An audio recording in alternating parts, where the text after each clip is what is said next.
Hello everyone. My name is Jennifer Metz.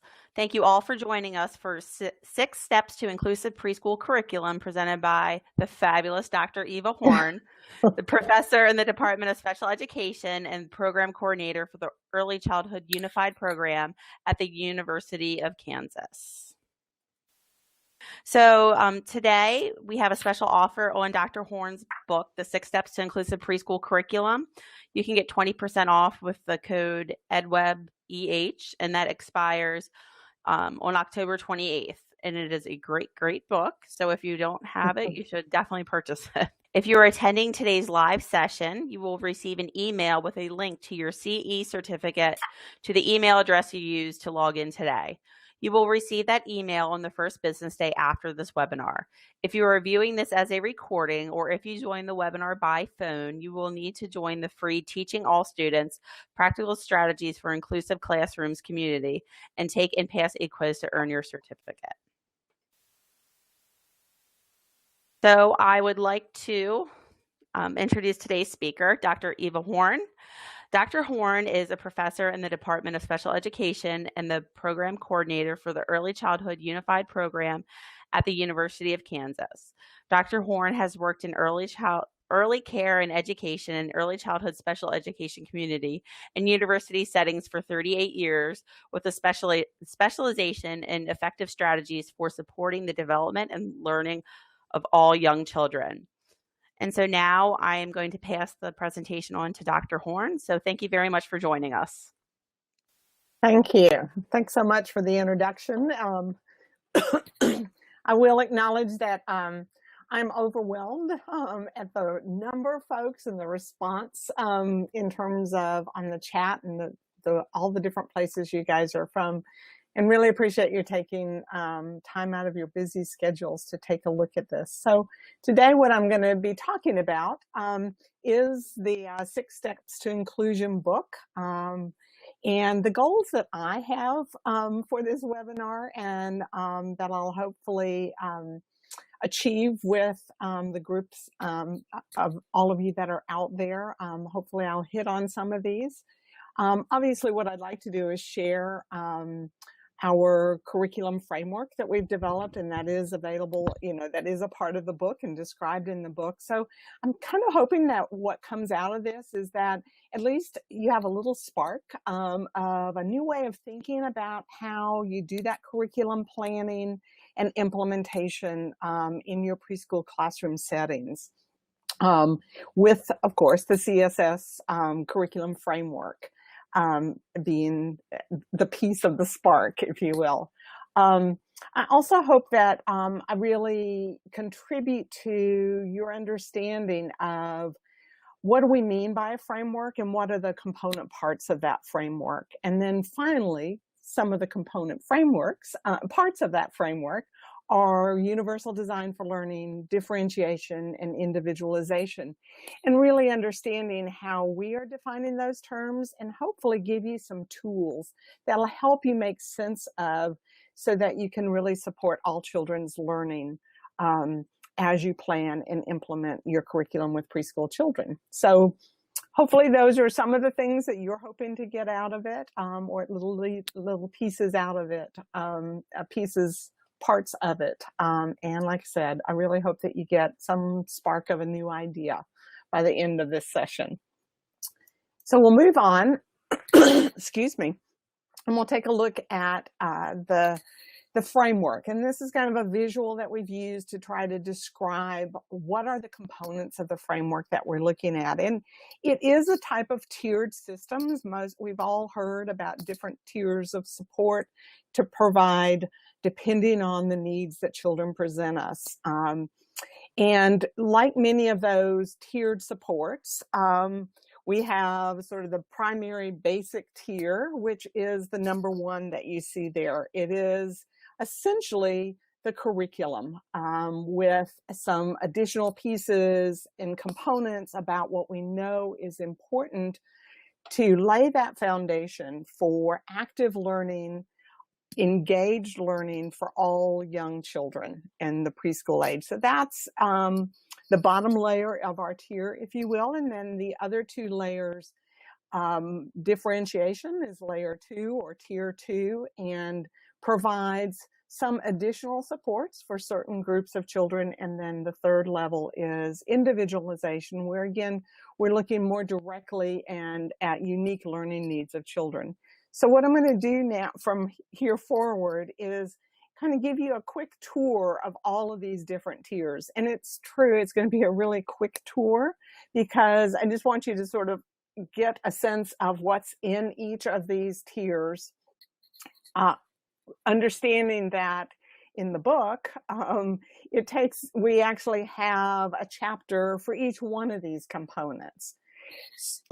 So obviously I'm not in, the 40 minutes that I have left or so, I'm not going to do detail across all of those tiers. So let's take a look first at the real foundation, the challenging curricular content, and what do we mean by that? So essentially, when we talk about preschool curriculum, we already know from research around the effectiveness or the impact of high quality early childhood preschool experiences that there are certain aspects of the content that we need to be addressing. We know absolutely that social emotional development is a key component. So developing social emotional competence in these young children is very important to look at as they continue to move forward. And we need to provide those opportunities in our preschool. But we also know that there's content domains, certainly other developmental domains of curiosity and persistence, language and communication, all are critically important. But also we need to be building on those content domains of literacy, math, and science. So those are kind of the areas that we're looking at when we talk about a challenging curriculum content. And the reason we talk about it as challenging, not just as what are the preschool curriculum domains, we talk about it as challenging because we really are looking at what are the kinds of things that children should be learning as they move in that continuum of their school success as to their school, and what is going to help them be successful as they can move along that continuum. Of course, when we're talking about those curriculum domains, we're always talking about what is developmentally appropriate, but we're also looking for that notion of zone of proximal development, that we're really pushing the children just slightly above their comfort level so that they're learning new content and, again, laying the foundation for success as they move forward into their school paths, their school careers. So that's what we meant by challenging curriculum content. Now, the other thing that, as I transition to the next slide, is do want to understand that that's the foundation that we're operating on in terms of the curriculum content. But what we are saying is that this is a framework, a curriculum framework. It is not a full-blown curriculum. And why is that? Why did we choose to do a framework rather than a curriculum with a scope and sequence and activities and scripts of things you can do? Well, the reason we chose a framework is we developed this together with preschool teachers across 4 different states in the Midwest, 1 in the Midwest, 1 on the West Coast, and 2 on the East Coast.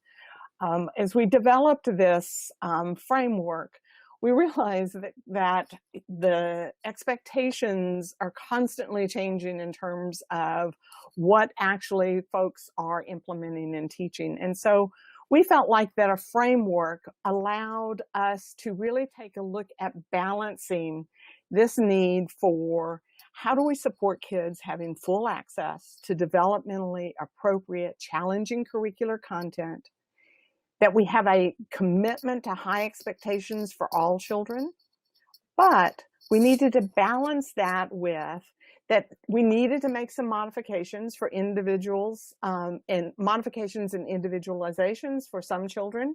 And the other balancing piece, I mean, those are all things that are really important to be doing, but there was also the real world piece of it, which says that within programs, across programs, within communities, but also from one community to another, there's a need for flexibility. There's a need for flexibility to assure that you're matching the needs of your community, the expectations of your program guidelines. So we wanted to have a balance with that. And then we also wanted to look at the framework as providing support for different educators who had different levels of expertise, years of experience. So, again, we had to do that balancing act. And so what we decided is, or saying it in another way, what we try to do with this framework is really support. Our goal is to have the right balance of providing support without being overly prescriptive, or on the other end being, oh, well, anything goes. So enough of a balance that we end in what we call our happy place so that the planning process, and the way that we did that is, for the planning process, we provided lots of guides and checklists and supporting documents to really help to develop that plan for how I'm going to implement. And then we also have self-assessment and reflection tools and forms that help one look at once you've implemented your plan. And the idea there is we put a lot of detail into the forms and the checklist and the guides, but teachers can say, and I'm the first one to say I love forms and I will use them, but I'm also the first one to make them my own, to butcher them, if you will. So that's what we were trying to get with this framework, is provide enough information that you have the details if you need it, but then as you get comfortable with it, or you bring in your own kind of pieces into it, and it still allows that level of flexibility. So having said what our purpose is in the framework, what our goals are for trying to achieve that framework, let me now move into the framework. So again, I tend to be a list person. And so what I've done, what we did in the book is we actually set out 6 steps to this planning and implementation process using our framework. And so we're going to run through, as I said, it's going to be quick. This is going to kind of highlight each of the steps, but we'll start with actually step 1 and step 2 when you're really trying to figure out the scope and sequence of your curriculum. What is it that we're going to be teaching across the time frame? So, and again, whoops, I'm flipping some pages here real quick to make sure that I'm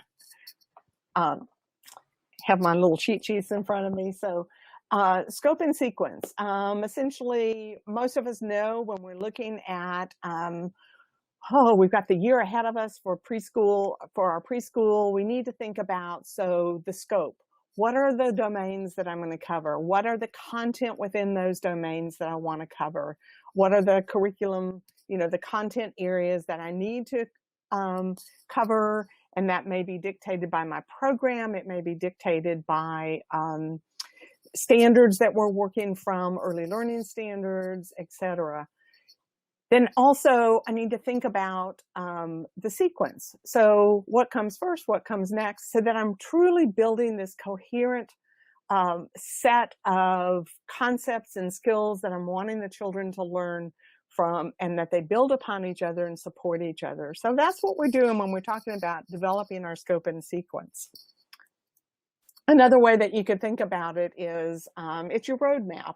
It's those critical learning domains, the standards, like I mentioned before, that you might be working from, the content and the skills that you're wanting to, for the children to achieve by the end of your 180 days of preschool, or whatever your calendar year is.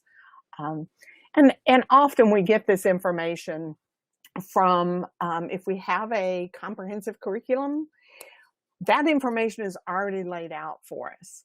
But what we discovered, and so therefore we put into place in the book, is what we discovered in our work with teachers in different preschool programs, different communities, is that there are different starting places, if you will, for developing this curriculum, this scope and sequence. Some programs start off with a comprehensive curriculum. So if that's what your starting place is, we have actually a checklist that has these different items on it and walks folks through with a comprehensive curriculum. You still have to make sure that it's the right match for your community, for your classroom, for your program. And so the first thing that we have you do is identify the theoretical perspective that underlies that comprehensive curriculum. By comprehensive, I mean it truly is across domains. And you want to make sure that the approach that they're talking about matches with your program's philosophy, your own philosophy. And then what you need to do is, even though it says it's a comprehensive curriculum, you want to make sure that in fact there's a good match between the domains that you consider relevant, or are there some things missing that I may have to add to it? And then the last is to really take a look at the scope and the sequence of that comprehensive curriculum and make sure that it aligns with the learning standards that you are expected to be addressing, whether that be your state's early learning standards or, for example, Head Start programs. The program expectations of Head Start programs can be very specific. So you want to make sure that, in fact, this comprehensive curriculum, in fact, has everything that you need and that are the expectations from your program. And again, we have a much more detailed kind of checklist and process for you to work through if that's your starting place. Then we also have some folks, and we found some folks, a lot of folks had this situation where the starting point for them is that they had multiple domain-specific or content area-specific curriculum. For example, they had an early literacy curriculum, a specific one that the school district was using, and they really wanted the preschool to use the preschool version or segment of it. Or they had a math curriculum. And so these, and again, it's what programs found. And again, similar kinds of steps to the process, but there's a little bit of difference. You may have to find additional multi-component, or you may have to create some because you may not have something that covers every one of those domains. And real quick here, I'm going to just throw in, there's not one better starting place than another. What I often tell my pre-service teachers is, you know, quite honestly, if you're just starting off, in lots of ways, it's wonderful to have a comprehensive curriculum because, quite honestly, it's one of the easier ways to get started because a lot of the work's been done for you. But certainly a multi-component curriculum if you've got multiple content-specific curriculum, what's really wonderful about that is those like an early literacy curriculum is going to have a lot more detail about how to teach, what are the critical components. It's probably much more fine-tuned and broken down. So there's some advantages there as well. You may have a little bit more work trying to integrate and make it into a meaningful whole for the children.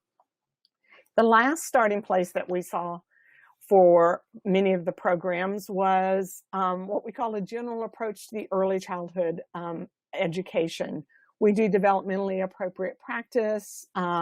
We follow our early learning standards. So there wasn't really or we do a theme-based approach and we integrate across domains within that.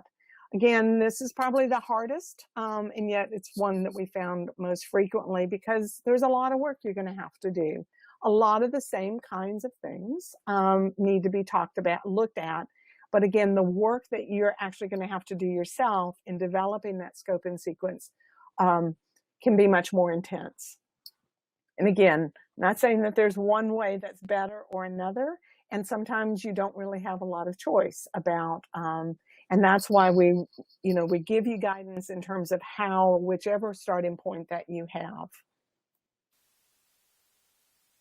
So again, the sort of general approach to this scope and sequence, no matter which starting point, is really to make sure that you're addressing all the critical domains and subdomains, that you build complexity across time, that you allow for some appropriate repetition without boredom setting in, but we know that we need to repeat concepts and ideas and present them in slightly different ways, and that we move at a good pace with high expectations, but without this creating weak foundations.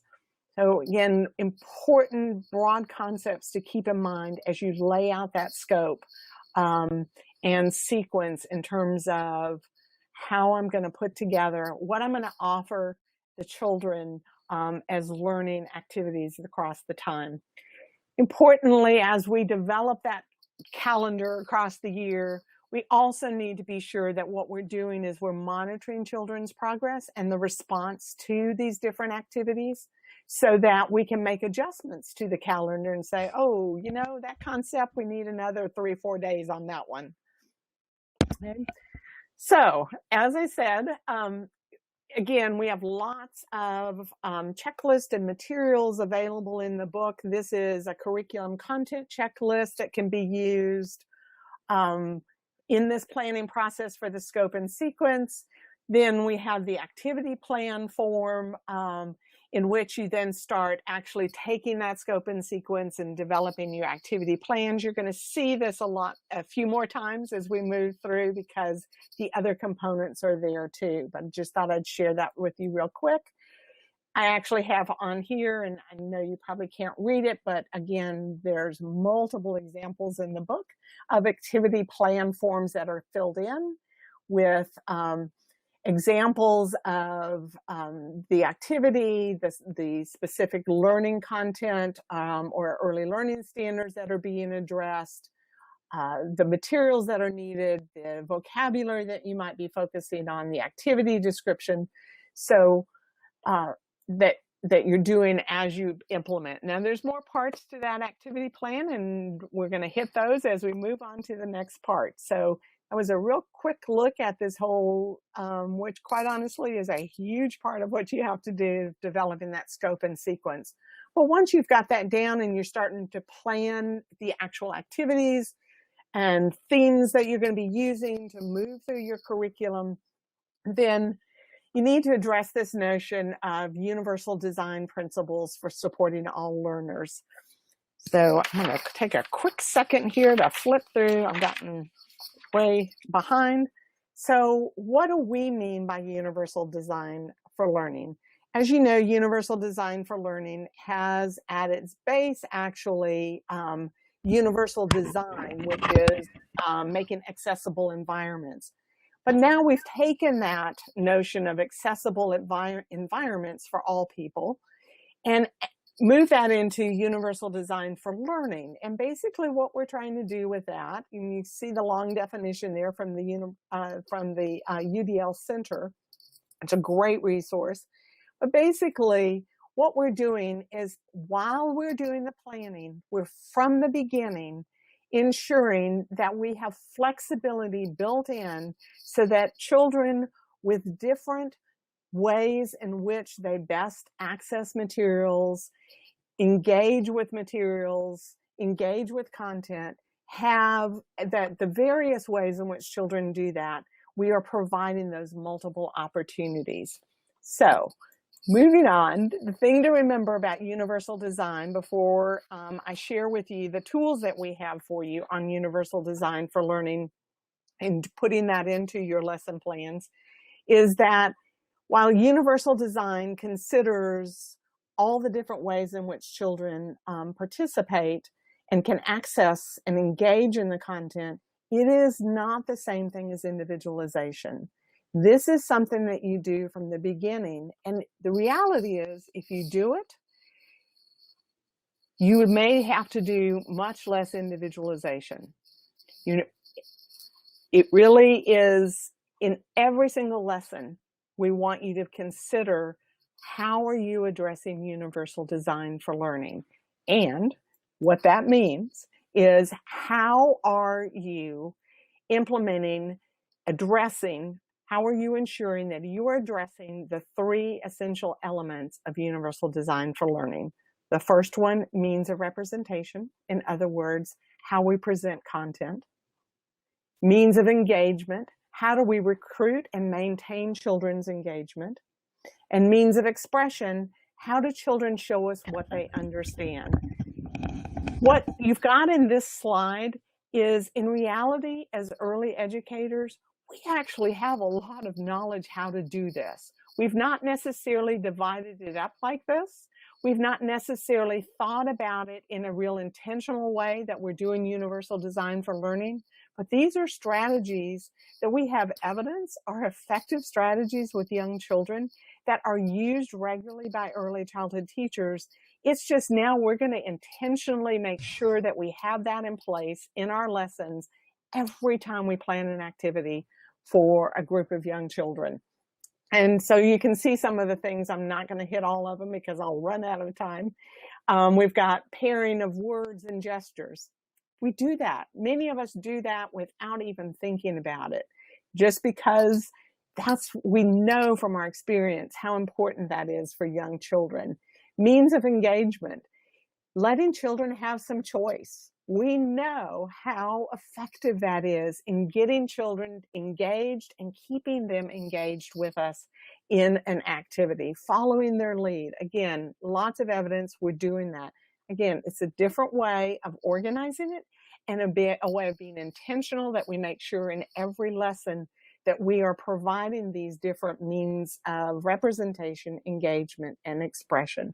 And again, we have a set of forms. I'm giving it to you in pieces so that you can actually read it a little bit, but there's a form available in the book in which you have guiding questions. So you've planned your activity, and then you take a look at these guiding questions and you answer them. And it's a way of checking, have I intentionally planned for universal design for learning in this activity? And this is before you even think about this, Joey and Susie and Sammy. So that's why I say it's not individualization. This is my plan for my preschool age. I know what group of kids I'm going to have, but I'm not at this moment thinking about individual kids. So guiding questions for representation. We have to think about the formats for communication and the complexity of the communication. And then there's some questions listed there that help you. Have I taken care of that? Have I thought about that? Have I included this? Similarly, for engagement, guiding questions for means of engagement, we have questions that address recruiting children, getting them to come into the activity. And then we have questions that look at sustaining children's active attention, active engagement. A set of questions that you ask yourself, have I planned for the provision of multiple types and opportunities for feedback, encouragement, and scaffolding for the children throughout the activity? Now, I will say the teachers that have used these forms, some of them are real careful and like my pre-service teachers, I make them fill it out to actually put words in those blank spots. But as you get better with it, you just kind of keep moving. You kind of review the questions and maybe you don't need to write them down anymore. But it's, again, really supporting that idea of intentional thinking through each of those guiding questions. The last one is on means of expression, questions for that. So acceptable formats. So I have different acceptable formats for making responses. And again, questions to help me think through whether I have done that. Acceptable levels of complexity of responding is another thing. So that for some children, they are responding when I've given some partial prompts, or they do choral responding, or I set it up so that they can, maybe respond independently, and I might even scaffold a higher level of response. So again, looking across those different ways in which we can support multiple ways in which children have the ability to tell us what they've learned. I'm going to take a pause here for a second. So what I have here is just out of the activity plan, because really what happens with the 6 steps is you're building an activity plan. So the first part was you saw the description of the activity. Well, and then what you need to do with the activity plan. And again, the full sets of these are available in the book. But I just gave you an example of what you would put in your activity plan, of what a teacher put in her activity plan around how she was addressing means of representation, means of engagement, means of expression. So you can see she put that she was actually using a puppet. This was actually a lesson from The Incredible Years that this teacher was doing. And Wally is a puppet, a child-sized puppet. And she saw that as a way in which she was recruiting and maintaining children's engagement because they are so pulled in by that puppet. So she just said, yeah, I'm addressing that, and says use of child puppet as a peer model. So the puppet is literally saying, oh, I had this thing happen to me, and then the children help him solve his problem. A really engaging way. So again, I pulled that one out as an example because I think it just highlights we're actually doing a lot of this already. And this is just a way to really be more intentional about it and to pat ourselves on the back. Hey, we are in fact doing a lot of these things already.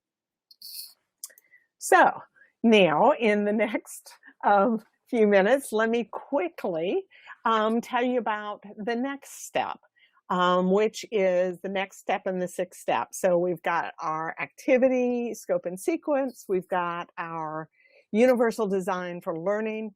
And now we're going to step down and we're going to take a look at, now we are going to take a look at individual children or groups of children and needs that they may have. Number 4, quite honestly, if I was to do the book today, I would break number 4 into 2 pieces, and that's how I'm going to present it to you. We're going to look first at differentiation, and then we'll look at individualization, because they really actually have 2 different purposes. So first of all, what is differentiation? Differentiation is making modifications to the activity, to the materials, to the content, because we have some children who are struggling to be active participants and learn that curriculum content. Okay, so the focus still is on the activity, the curriculum content, the scope and sequence that we're working on. And we're saying, oh, I've got some kids who need some additional supports in order to be actively engaged and learn that content. So it's not individualization. It's not about unique learning needs. It is, so that's how it's different from individualization, which we will get to in a minute. So differentiation, it should occur again. Why does it occur? Why do we do it? Because the child is not able to fully participate, is not able to stay with the activity long enough to make progress on the content, or performs the skill, but in a way that needs improvement or refinement. So we're wanting to increase participation and access to that curriculum content. I'm going to flip some pages here again. So how do we do differentiation? We make changes in the routine, the activity, or the materials that allows a child to participate. We focus on 3 areas in which we're making adjustment: the learning environment, the context in which we're implementing, the content, the actual information, we may make some changes in it, or the process by which we're presenting and engaging the children in the content. So to make that a little bit easier, We actually borrowed from our colleagues, and actually I was part of the development of this, from the Building Blocks, which is another Brooks publication. We borrowed from them their curriculum modification process. Wonderful process in terms of specific strategies to support children's active engagement and participation in ongoing activities. And what we did is we took the areas of differentiation that have been promoted in early childhood and elementary education, those that I just listed off, the learning environment, and we and the content and the process, and we aligned those with the Building Blocks curriculum modification types. So to give you specific strategies on how to make these modifications to support children's learning. So in terms of the environment, we have environmental support, material adaptations, and special equipment, which can be either commercial or a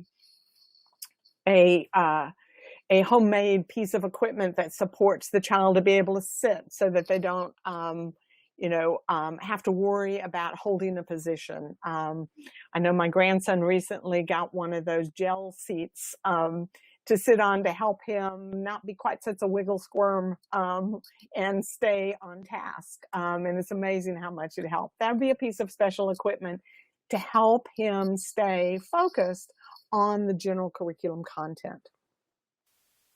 Then the content itself, modifications that we might make there.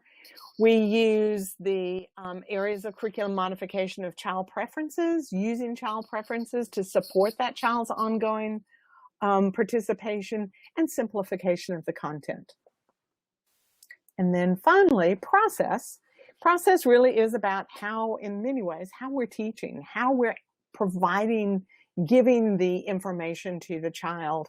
And there we use the areas of, or align the areas of adult support. So teachers, assistant teachers, volunteers in the classroom, how they're providing scaffolding and other kinds of support for the child to be engaged in and learn that curricular content. Peer support and invisible support, which has always been one of my favorite, and one that educators use all the time, in which children are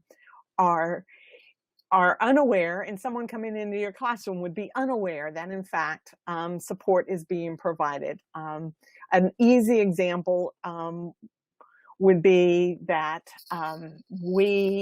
if we have an assistant or a volunteer and we're doing a large group activity, and we know that Joey just squirms and wiggles a lot and kind of needs to be sort of constantly reminded to stay in there, that my assistant teacher is close by. So not on top of him, but close by, so that if he needs a little extra encouragement, reinforcement for good sitting, for being there, for paying attention, or a little extra verbal prompt in order to be responding, singing along, that's invisible support. The child doesn't know, oh yeah, she's here because of me, because she's also engaging with other children while she's there. So that's one example. There's lots of other examples, both in our chapter, but also very much so in the Building Blocks book. So that's kind of how we've developed the process of differentiation and providing support through differentiation. And actually this graphic that I kind of took apart is available on the Brooks website, where our book is. The graphic with the nice, wonderful colors and definitions and things, it was actually developed by folks at Brooks, and so you can actually pull that down. You won't see this exact graphic in our book, but I thought it was a really wonderful way to display how those two processes link together. So the last thing for differentiation that I'll show you is, yes, again, you intentionally plan for that in your activity. And so basically there's a section on the activity plan in which you now do indicate specific children and the kind of support that you're going to provide. And it's just a shorthand piece, enough detail so that someone else could look at it and know what exactly is going to happen to support. So you see Ted down at the bottom loses his attention and then bothers others. So there was some things that fit into the activity that are going to help him stay focused and not be bothering other people during that group time. So you just, again, ahead of time, you know the child, you know some of the issues that might occur for that child, and you go ahead and plan intentionally for those modifications, and you put it in the activity plan. So in the next few minutes, let me give you information about individualization, which is 4B, if you will, the second part of 4. So what we have here is the use of embedded learning opportunities.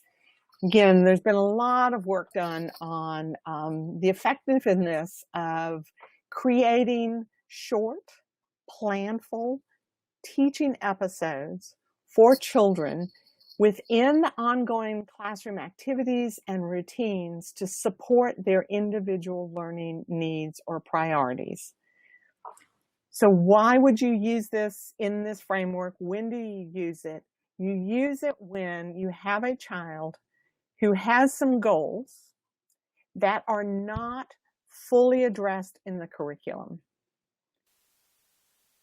So they are separate, still participating in the curriculum activities, potentially getting differentiation, but there's some goals that we need to be working on, but we don't want to pull him out to do work on that or her out. What we want to do is figure out ways in which across the day we can address those within the ongoing activities as well as routine activities that are happening. So when the child's goals are unique, when the child must learn skills or concepts, and in order to be able to actually engage in that general curriculum. So there may be some foundational skills the child doesn't have and we need to get those. Preschool survival skills, important time that you may want to be putting those in. Or the child is making really slow progress on that curriculum content despite the use of the differentiation or curriculum modifications. So that's when you want to do it. We have, again, multiple forms, and I know you can't read that one, but again, there are multiple processes, that forms that guide you through the steps of developing an embedded learning opportunity. What is the learning content? So you define your goal. When do I have opportunities to create those learning opportunities? And you go planfully across activities of the day and routines of the day. How do I implement it? And then of course we're doing monitoring to check that it's working. And again, we have multiple forms in the book, but then again, we get back to the activity. Remember, we're planning this activity all the way through. And so we put in here that for a particular child, plan an ELO for Greg's goal to expand responses from single word utterances to multi-word utterances. I've already done an ELO at a glance, which is my plan, my lesson plan for Greg, how I'm going to do a teaching episode. I use that, but I embed it into this ongoing activity in a very natural way. And I make sure that I have X number of opportunities for him to do that within. But I'm also going to be doing that for Greg across multiple activities across the day. Because certainly going from single word utterances to multiple word utterances can fit in lots of activities. And so I'm going to have planned when else I'm going to be giving him opportunities for this. I think I have about 5 minutes left. I have a clock right above me that you guys can't see, but that I can, which is important. So I'm going to do a quick, this notion of progress monitoring. Yes, we absolutely believe that teachers need to be progress monitoring. And basically the way we have divided our notion of progress monitoring is for two different purposes. One, we need to be doing progress monitoring on all children's learning of the curricular content. Often what teachers will have, if they have a comprehensive curriculum in particular, they're going to have a tool like the creative curriculum, lots of folks use that, has the GOLD, which is an assessment tool for progress monitoring children's progress through that curriculum. Here in Kansas, a lot of programs use the AEPS, and wonderful progress monitoring tool across curriculum domains. And in fact, it's nicely aligned with early learning standards. And that's one of the reasons a lot of the teachers here in Kansas use that for their preschool progress monitoring. That's a curriculum progress monitoring. And we're going to figure out ways in which we can embed that into our lessons so that we don't have to do pull-out time to do assessment, that we can say, oh yeah, today in our book reading activity, I can check for these things in terms of children's progress on our progress monitoring tool. So there's that piece. And again, in our book, we have a lot more information and guidance on how to implement that. And then we want to, but then we also need to monitor those individual learning goals. And typically those are going to be the ones that you have put into an ELO plan.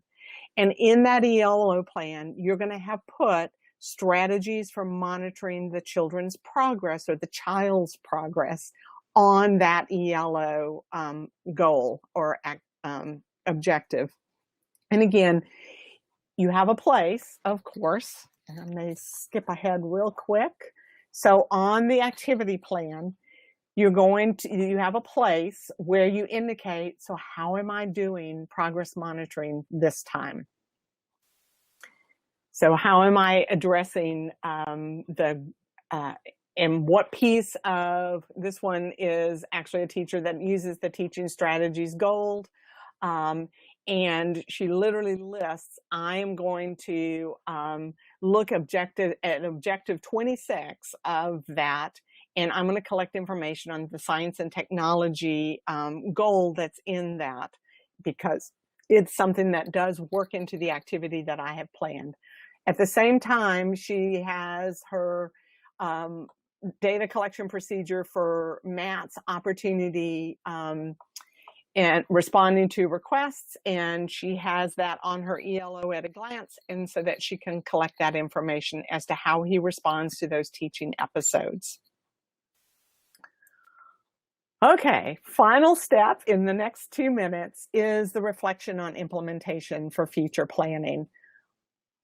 You've created it, you've implemented it, now you want to reflect upon that. So here's an example of a full lesson plan. Again, I know you can't read those on the PowerPoint, but the idea is the activity plan in the end really creates this.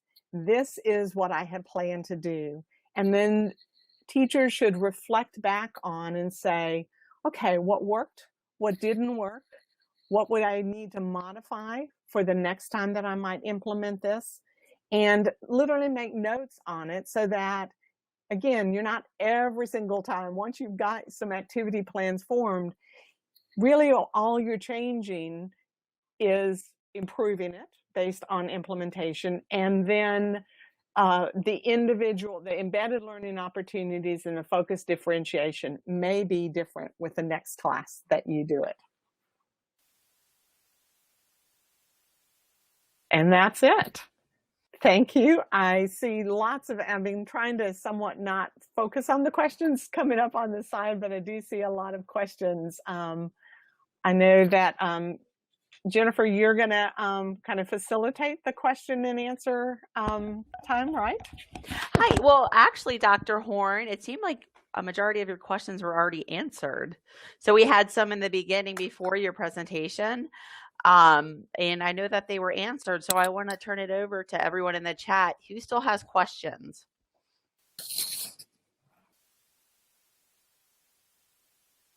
You can tell you've given a few presentations in your career.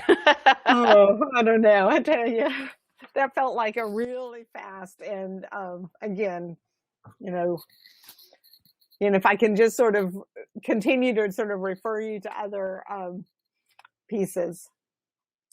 All right. Well, it doesn't look like we have any questions. If you do have questions, we have how can we get parents involved with the planning?